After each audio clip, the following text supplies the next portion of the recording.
Hello, everybody, and welcome to the 191st edition of the Frank and Stan chat. And for those of you watching on video, you'll see that Stan's not with us this week. He's still on his cruise in the Med. I think he was in Rhodes yesterday.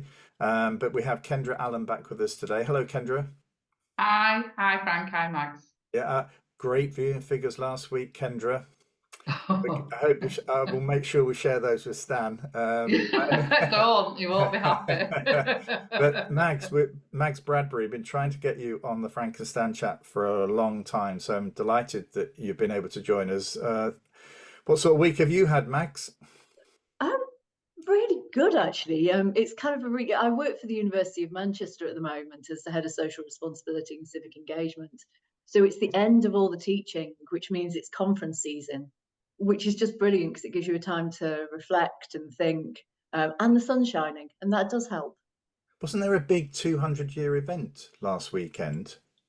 Yeah, so we've had our 200th year celebration all year because we're 200 all year. Yeah. And also we're saying goodbye to our Chancellor, Dame Nancy Rothwell. So there's been lots of celebrations, but it's been a difficult time actually because we've also had some significant challenges with protesters and students really sharing their views on how we need from their point of view need to do things differently. So it has been a really good time to celebrate, but also that kind of, we've got some really different views going on campus, and how do we create a collective campus without, well, learning to disagree. Yeah. I mean, I've met Nancy a couple of times. I mean, how long has Nancy been the in charge of the university? Oh, that's a good question. I'm not entirely sure. Probably about 15 years Oh, because right, she was the deputy before, right. but she's very long standing in university terms, and she's really led the university on its social responsibility mission. It's been a kind of real kind of accolade to her that she's built it into the university, and we're quite unique in that. Yeah. So yeah, it will be all change. Now, people may not know, but actually, I met Mags for the first time. I actually worked it out, Mags. It was something like the 28th of March, 2013. Now, the reason I know that it was Maundy Wow. Thursday, um, and I was working for Stockport Council and had committed myself to working to Stockport Council till I sort of retired. And then I went to where Mags was working in the co-op, and we were working with some of the primary schools, I think it was there, and you were running, in effect, overseeing an academy program for the co-op group. So how did that happen? Oh, I worked for the co-op for 11 years, and I remember that day. But I also remember going to Stockport and asking them, and they said, "We'll send you our best person." And we got Frank, and they were right. And I still don't think they've forgiven me for recruiting you to be in the post. Sadly, I can't regret it, but I am sorry I upset them. So I worked for the co-op group. I started as a lead for equality and diversity within membership. And I had a great boss called Russell Gill, who Frank knows very well. And he kind of said to me, I was on a 1 year contract. He said, "You can stay, but you've got to do more work." So I picked up all the schools work. And a few years after sort of building some schools networks, the Manchester City Council asked us to look at being an academy sponsor. And it just sort of roller coasted from there. And I think the point, Frank, you came in, I'm not an educationist by background. And I think the point you came in, we needed somebody who could take the academies forward in a really different way, but building very much on the values-based approach that we'd started on.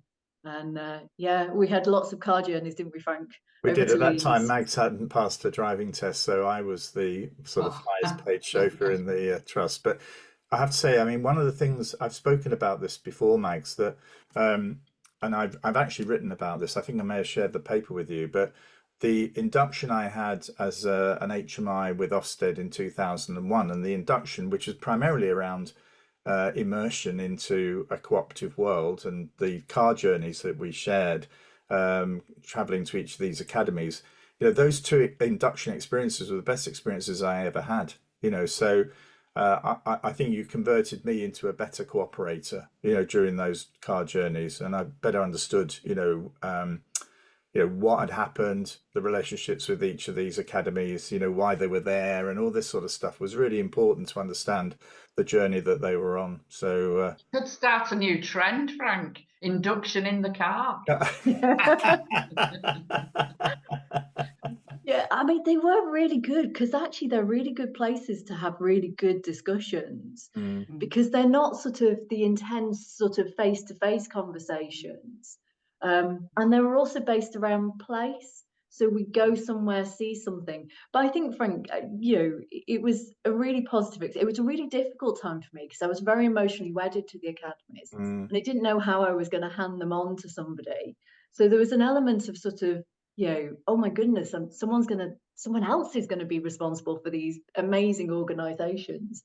And your way of listening and actually your curiosity made it really easy.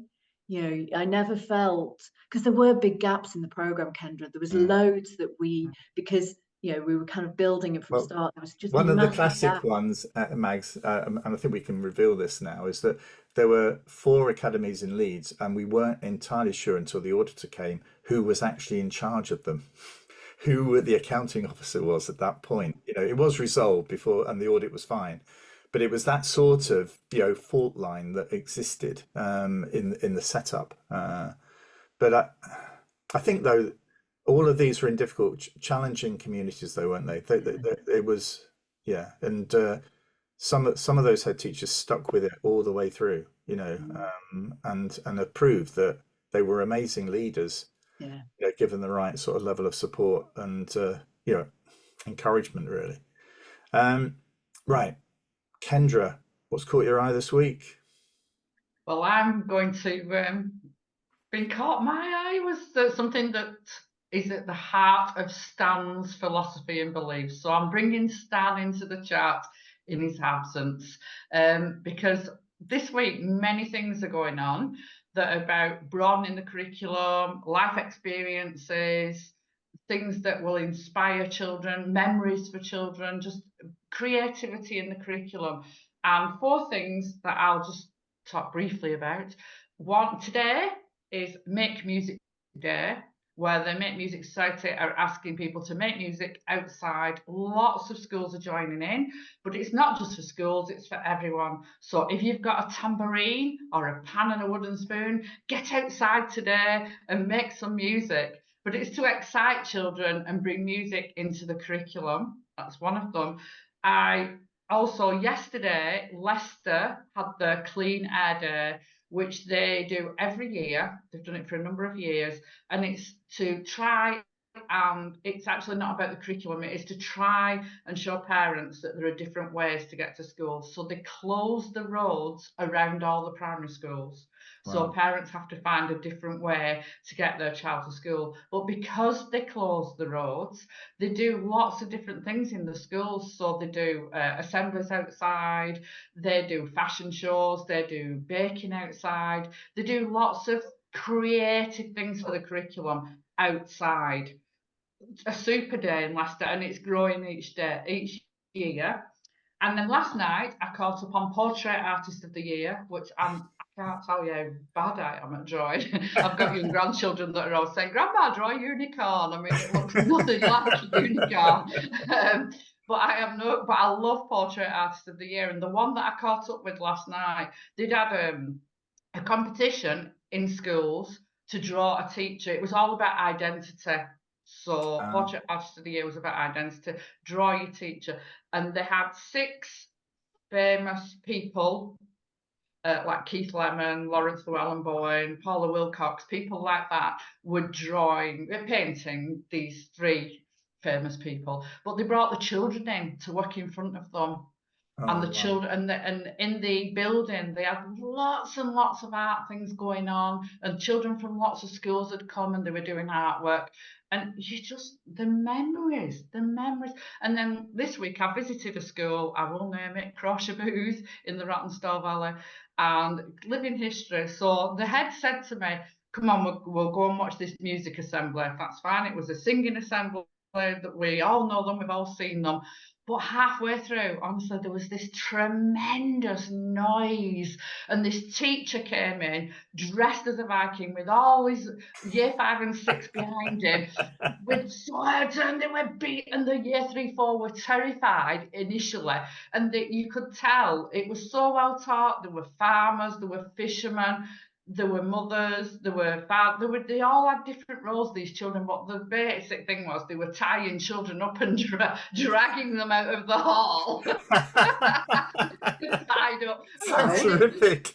it was chaotic, magnificent, Right. that those children will remember forever. They weren't sat in the classroom, learning about drawing a picture of the boat coming over and things like that. Yeah. They were living it, breathing it, and it was just fantastic. So there are things going on out there that children will remember, that will have lasting memories, that are enhancing learning. Well, I saw Dan Worsley this week. So on Wednesday, I arranged for this children's author in Blackpool, Dan, who we both know very well, to go to my grandchild's, well, the second oldest grandchild. She goes to a junior school in Cheadle-Hulme, and Dan went and did an afternoon for year 4s and year 6s, and he was phenomenal. He really Yes. was, Yes. it's like a performance artist, really. But what was lovely, he chose a boy to be his sort of assistant, just pressing the button on the laptop.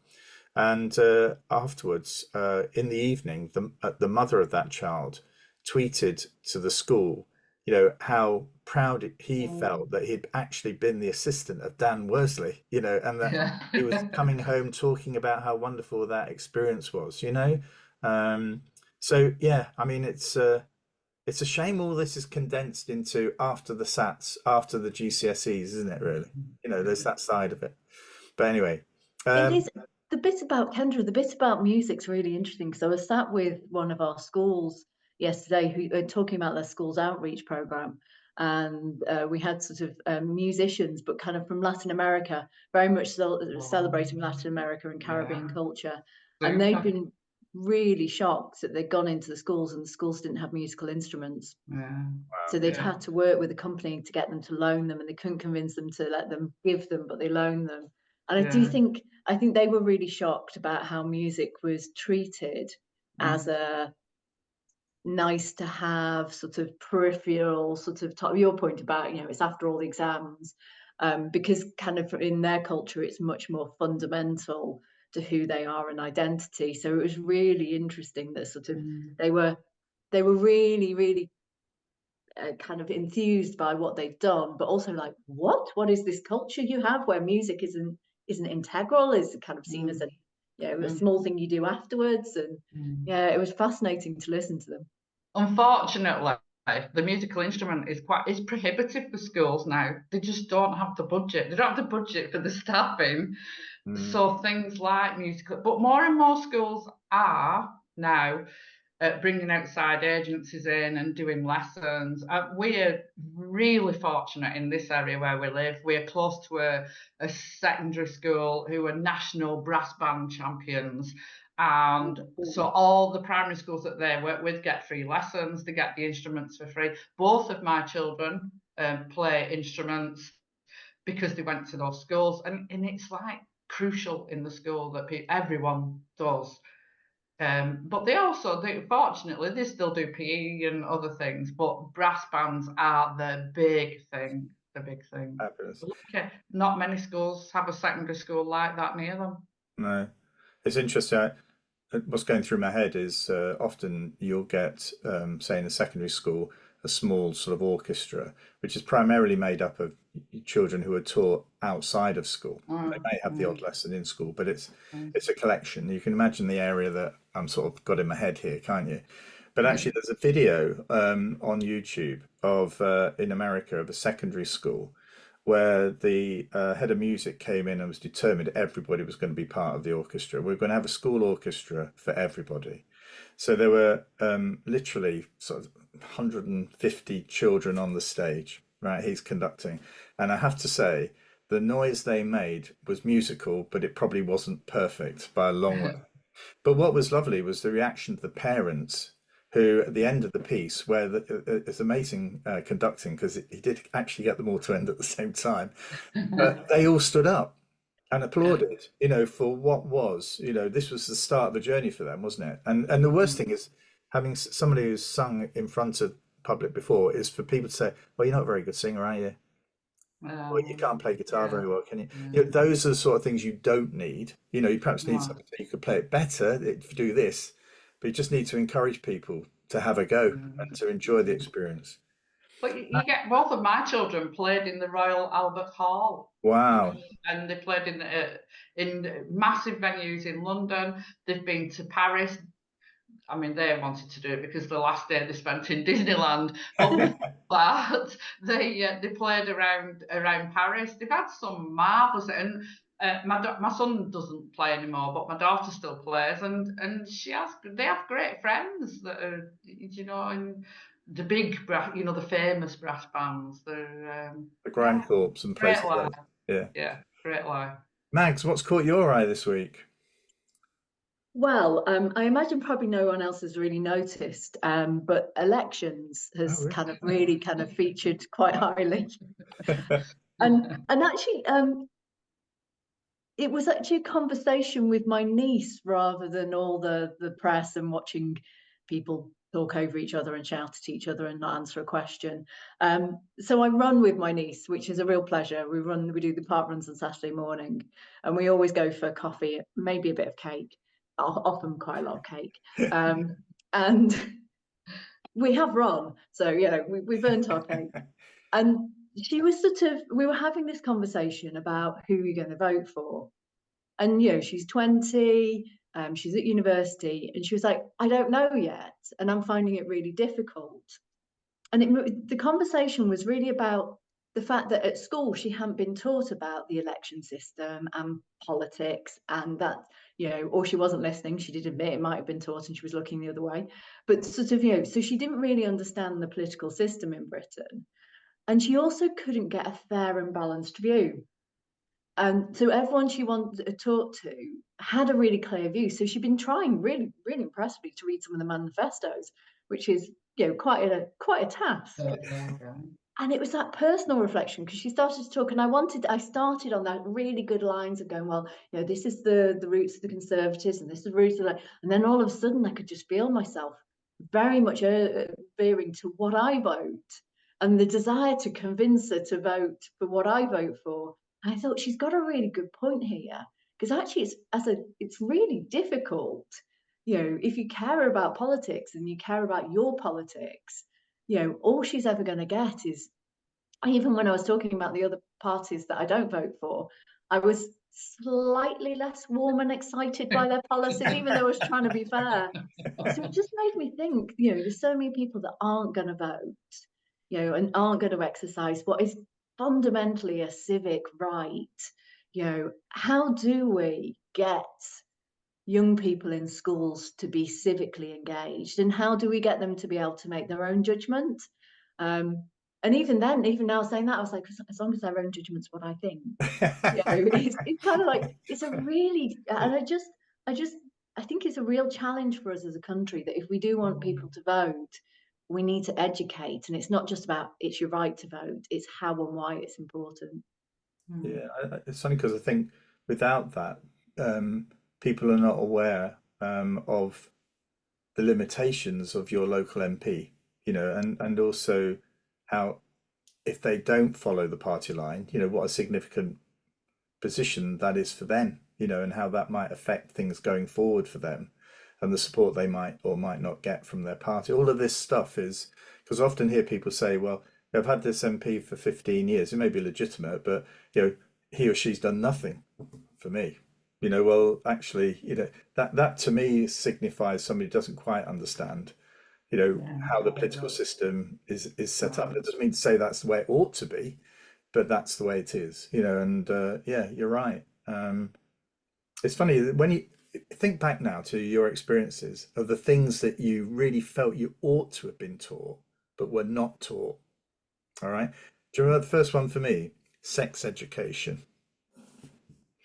No, Yeah, I got my sex education from a weekend on a year 10. Frank, do we need to know You do. about No, this? this is it's Honestly. quite it's okay, it's okay. A year in the 10 in those days, year 4, but year 10 trip to Copenhagen. We were let free in Copenhagen for the afternoon on a Saturday. I remember all my sex education came from walking around certain shops in Copenhagen.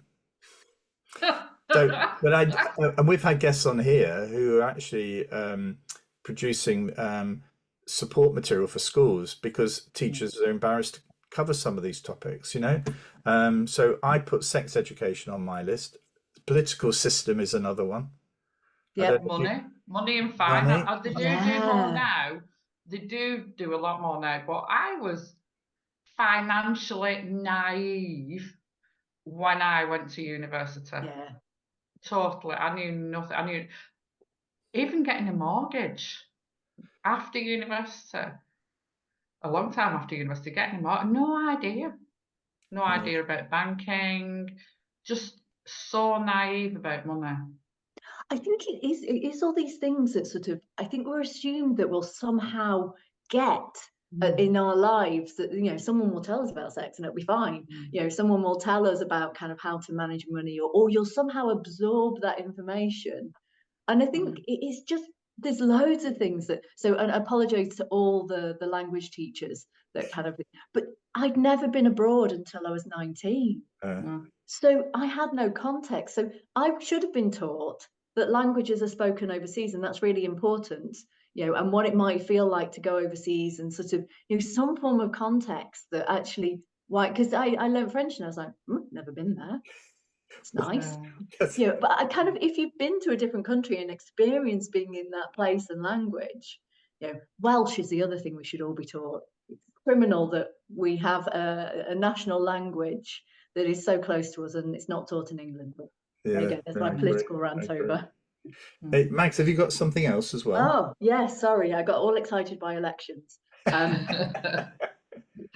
Roll on the July. But the other thing, and is leadership.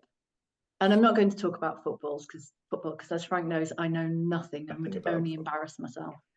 But actually, it's about leadership and kindness. So I went to a session yesterday where someone was leaving, and two of his colleagues got up and did the most amazing speech. So one of them did it as a poem, which was just incredible. That's the challenge of working with creative people. And the other person talked about what an amazing leader they were and how kind they were. And it was portrayed as a real strength, this kindness, and how it had made a collegiate effort and brought people together. And it was quite emotional, actually. It was Mm, kind of that point where it was like, we should be celebrating. We see leaders as tough and rough, and, you know, got to put the, you know, straight down the line, and, you know, we've got to be a bit mean to be successful. And I just think that's rubbish. Actually, this person had led a really successful team, but they've done it through kindness. And Frank, I'm going to embarrass you now, because I always think you were a kind leader. Your approach oh, had a you can real come on again, humanity. Max.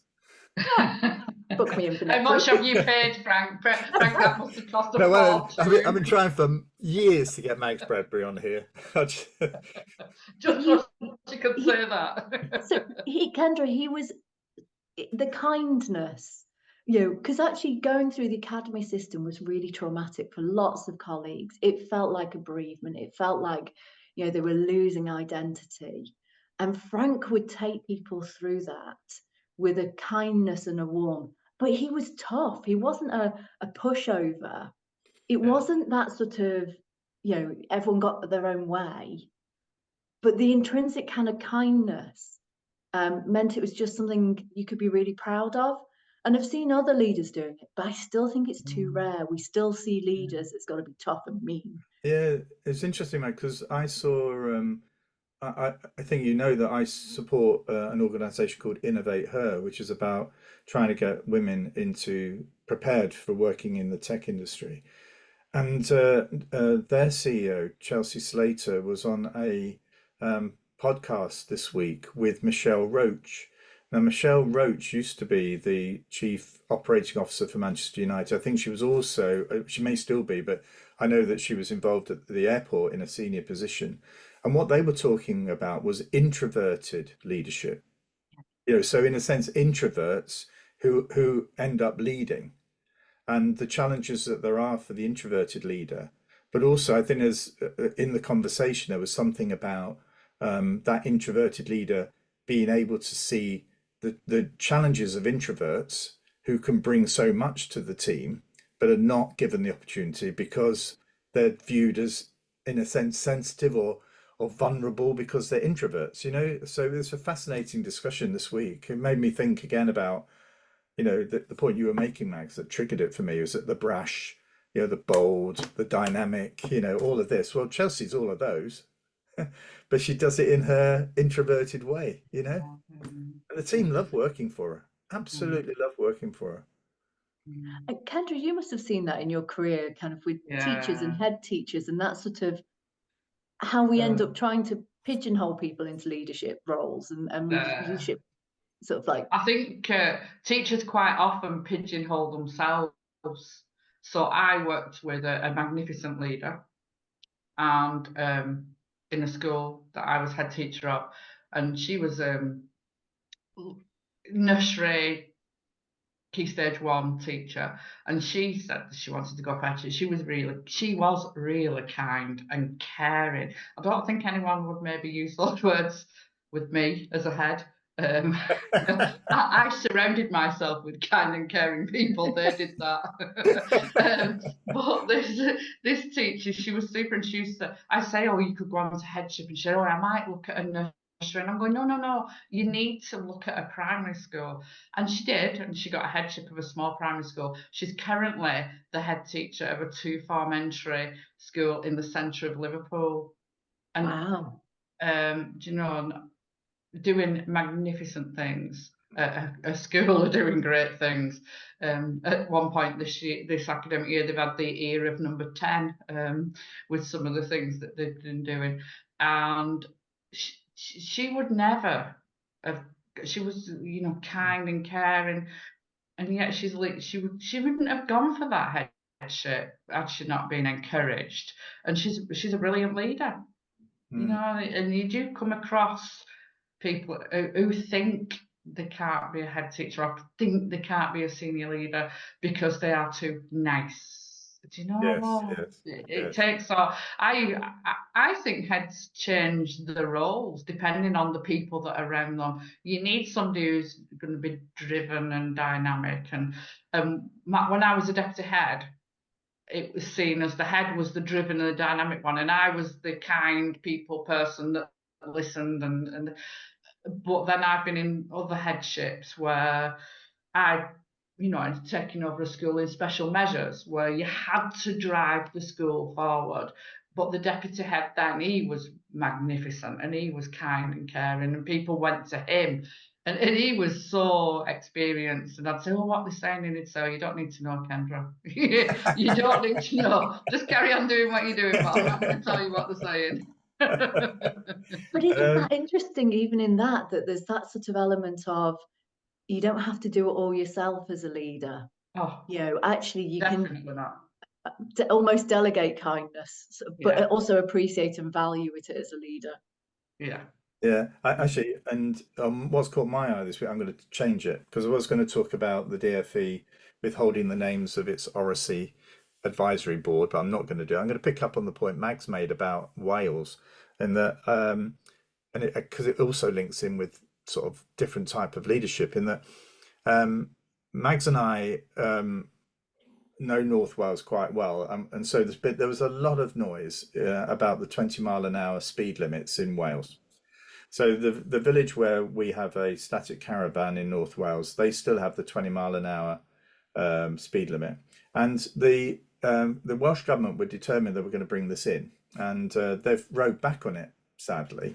And there will be those who think, oh, it's a ridiculous idea, and there were loads of people saying, well, ambulances won't be able to get to patients in time and all this sort of stuff. But what we're not hearing at the moment is the 32% drop in casualties, the 20% fall in car insurance claims. The fact that there are savings in policing and in ambulance services because they're not having to attend these crashes at a higher speed. So the payback is thought to have been about £34 million over 6 months. Now we don't hear about that. That's sort of the news has come and gone. I think everybody thinks that there are no 20-mile-an-hour speed limits in Wales. Well, there are. They still are. They're still there. Not as many, but they're still there. So in a way, and I go back to Mark Drakeford, the former First Minister of Wales, whose leadership on this matter and his leadership through COVID was one of a more sort of softer, more caring, or at least apparently caring sort of nature, which I think for those of us in England who were going through COVID were thinking, my goodness, I think we could do with a dose of Mark Drakeford in here, And one of the proudest points is that Mark Drakeford has watched 2 Frankenstein chats. So, Good morning, so Mark. well, thank you, Yeah. Mark. We love you. But actually, it's interesting. There was some leadership really that Mark drove through, but actually when Mark left, there was a row back on it. But the benefits are there.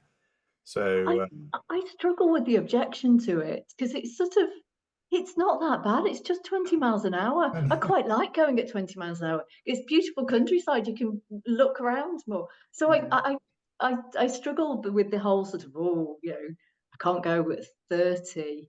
And actually you can see that sort of we've created a world where the road is king. yeah, Kendrick, your point about kind of not parking in front of, and idling traffic in front of schools.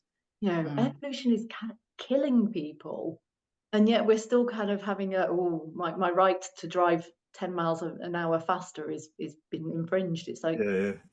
Yeah. My civil liberties. Anyway, that is what 35 minutes of a chat. It goes like that. Kendra, I think Stan is back next week. He is. Yeah. We'll be doing a sort of thorough review of viewing figures and listening figures over the last 2 weeks, and we'll share those with Stan. I actually don't game. think he's so laid back, Stan. He won't care. I have to say, when we did these, we said we would do them even if it was just Frank and Stan chatting to each other, because it's like a release for us. And I'm really grateful, Kendra, for stepping in this time, and also you were a guest a couple of weeks before as well. So we've had. I've enjoyed it. Yeah, I've enjoyed it. Thank you for having me. No, it's been a pleasure. And Mags, thanks for coming along. It's been great to see you again. And in a way, I owe Mags an awful lot in terms of the opportunity she gave me and also the support she gave me during my 6 or so years at the co-op. So thank you for that. Okay, so we're back next week, and then the week after that will be the day after the election. Just 2 weeks to go. So I think we all know where it's all ending up. But anyway, so until next week, thank you everybody, and we'll see you soon. Thank you. Bye bye. Great day, everyone. Bye. Take care.